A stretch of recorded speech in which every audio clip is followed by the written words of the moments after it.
What's up, YouTube? This is Big Mike. In this video, I want to talk about the Golden State Warriors. Of course, in their last game, they lost to the Portland Trailblazers by the final score of 110 to 109. And currently, the Warriors are 23 and 13 on the year.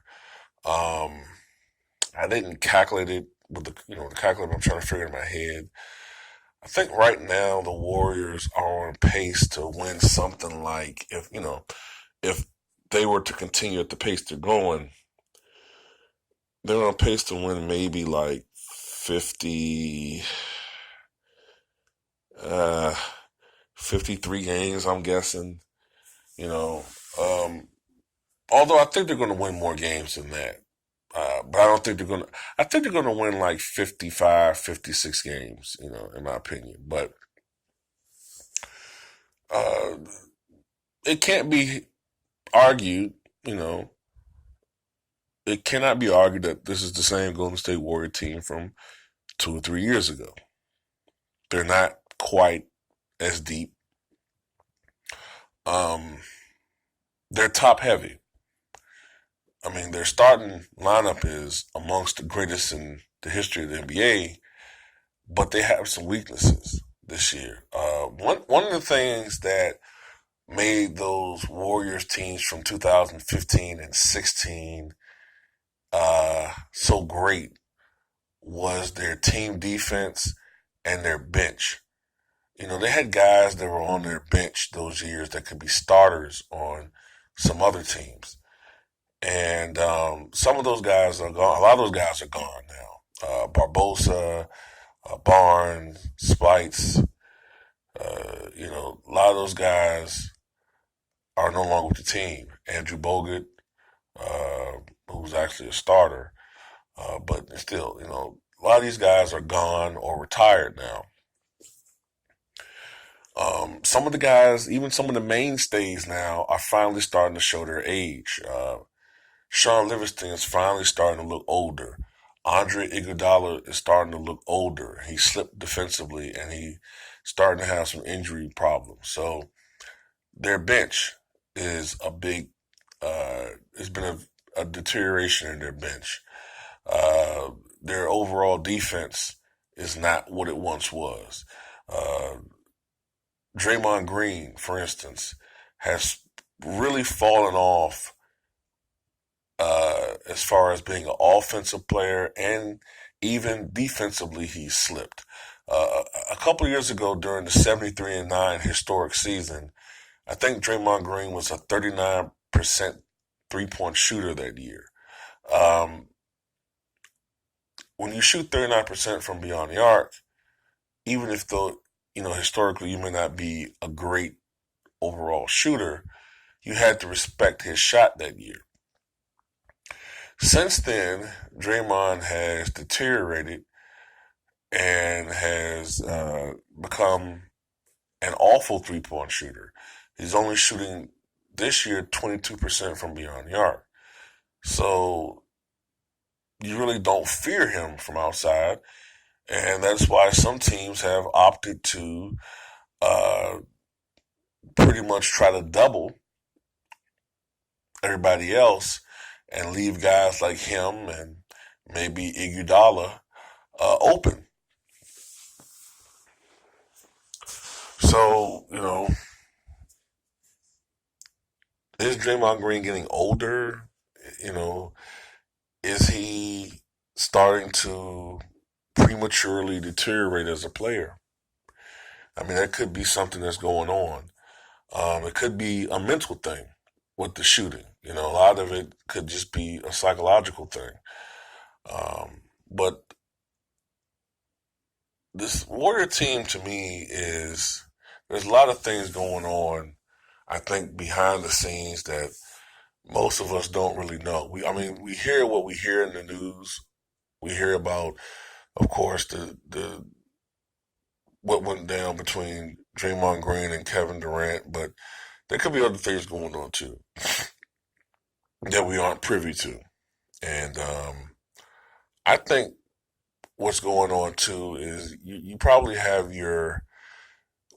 just knowing the history of the NBA and knowing how hard it is to repeat as a champion, let alone three-peat or even four-peat. These things are not easy to do. Lots of times teams end up beating themselves. Not only the fact you have to deal with age and injury or whatever, but complacency sets in. Um, I think just naturally, people aren't as hungry, for chasing a championship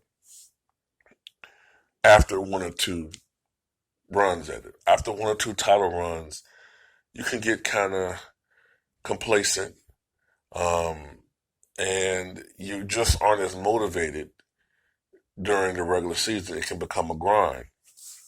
And I think right now, the Warriors are seeing the regular season as a grind, and I think also what could be going on too, I think some players may be a little bit distracted by other things. Going, I know Kevin Durant to me, and this is just me, I think he's kind of sucked the life out of this team a little bit, man. The Warriors have always been a team. You know what I mean? They've always been a team, even though they had good individual players. Even when Curry had the MVP year, the second MVP year, when he averaged 30 points per game, those 30 points came within the concept of the team, and it was not individualistic the way they played basketball. They played team basketball. Now you look at the Warriors, and it's a lot of ISO, in particular with Kevin Durant. I think they've become too ISO heavy with the way they play. It's alienated certain people offensively. And I think the addition of Kevin Durant has really hurt, in particular, Klay Thompson on this team. I mean, I know Klay's role has changed. Um, when Ray first came, when Klay first came to this team, he was pretty much strictly a shooter. At one point in time, it was a tag team tandem. It was Curry and Klay, both averaging about 22, 23 points a game. They were the Splash Brothers.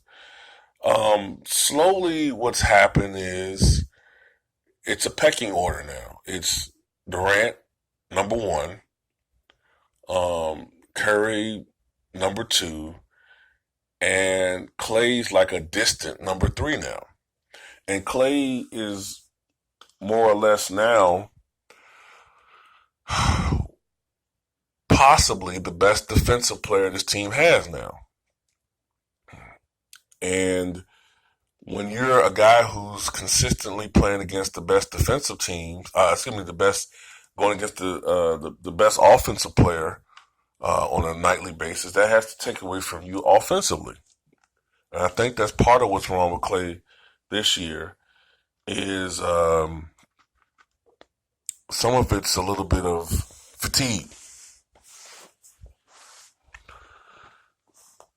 So, that's some of the things that's wrong with the Warriors, man. And just historically, man, most teams, once they try to go for a two-peat or three-peat, things just happen, man. Things just happen, and it's extremely hard. If the Warriors do three-peat this year, I think it'll be an amazing accomplishment because it's only been done a handful of times.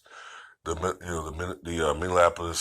Minneapolis Lakers, the Boston Celtics, of course, they actually eight-peated from 1959 to 1966. Of course, it wasn't done again until the Chicago Bulls did it twice in the 90s. And then, of course, the Lakers. In the early 2000s, they three-peated.